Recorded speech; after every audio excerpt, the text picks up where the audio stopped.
A good picture is open, poetic. It's a combination of aesthetics and context. It's a marriage of fact and metaphor. It's so subjective. Every picture has a story in it, and to the extent that you can identify with that story, it's a good picture.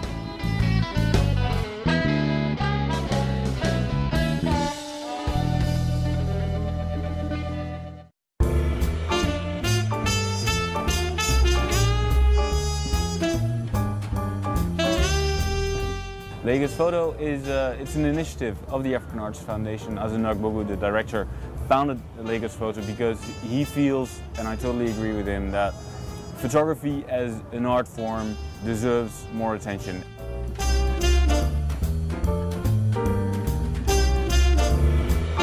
Actually, the only art form that can communicate and tell stories, journalistic, fictional, but really tell stories in a way that no other art form can without the need of translation.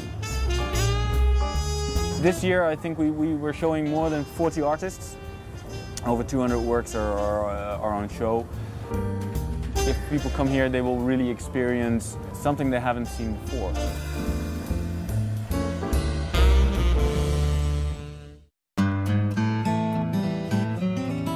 I decided to be part of LagosPhoto because I read about it, and I read about a team, Hidden Stories, and I thought that goes very well with my work because there are a lot of stories but they are never told, and yeah, I thought it was a challenging team to be part of. The project that I'm showing here at LagosPhoto, it's called Immigration Clandestine. It's about illegal immigration. And I was already traveling to Senegal, and then I heard those stories about young Senegalese men taking fishing boats to go to the Canary Islands. I was really interested in the background, why people are risking their lives to go to Europe, and that's really where I started my project. Every house has a story of a man or a nephew or a cousin who went to Europe. So I wanted to really show that they are no longer there. I wanted to photograph the absence, the emptiness of the rooms. So this room is the room of Al Hassan, and this was really in a very poor part of the fishing villages. Like you can see, it's like made out of cupboards, and like really one of the poorest rooms that I've seen. And this is the room of Al Hassan, and I spoke to his brother. And he wanted to leave Senegal because he was feeling responsible and wanted to make money in Europe. So now he's in Spain. So he arrived safely, fortunately. What I try to do is I like daily life, the normal stuff, or the story behind the story. I like small stories in a way that have a bigger context. You see something funny or remarkable, it doesn't have to be heavy. It's really hard to sell just nice little things about Africa. It's always good to look at the positive aspects of yourself. I think it is very important to also show the positive side of Africa. There is the perception that gets created where you think Africa is one look, Africa is one people, Africa is one skin type, but that actually is not Africa. Africa is extremely diverse in terms of the Western media and their portrayal of Africa. I think yes, there's always been the colonialist agenda or the post-colonialist agenda where Africa, they would rather prefer to show Africa as poor, as unproductive, as backward, and all that. It's only one side of the story. So I'm not sure if it's wrong. I think it's not a complete story that's being told. I think there's so much more than war and starvation. I mean, if you travel in Africa, you will meet people. The hospitality is there, the warmth of people, the culture. The music. There's so much that Africa has to offer that you don't see. historically the images produced by Western media of and about Africa are used in this dominant political structure to subordinate Africans. What's really interesting with Western photographers, outside photographers coming and photographing situations in Africa is that it's often with a very humanitarian goal. You know, they want to show this famine or this conflict or, you know, this disease or whatever and bring it back to the States and kind of demand that something be done about the situation. But as this happens for a long period of time with us only seeing these kind of images from Africa, I think it actually has done a disservice in the long term to the continent. Photographers in Africa have to find their own voice and not base themselves on Western photography ideologies or American photography ideologies. And that's a very hard thing to do because the majority of the imagery that comes to young photographers comes from those two continents. So it is propense for them to think of photography in that language. So the real challenge for African photographers who are growing up is to really create their own identity and their own language.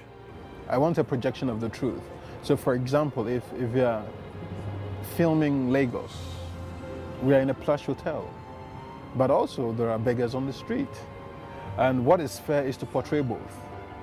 The situation where Western media focuses on the junkyard and on the poor and the deprived, and they ignore the progressive, the contemporary, the modern, the intellectual, then I have a problem. Give me a balanced view. You know, when you show a woman who is a victim of rape, also show me the woman who just acquired her doctorate degree.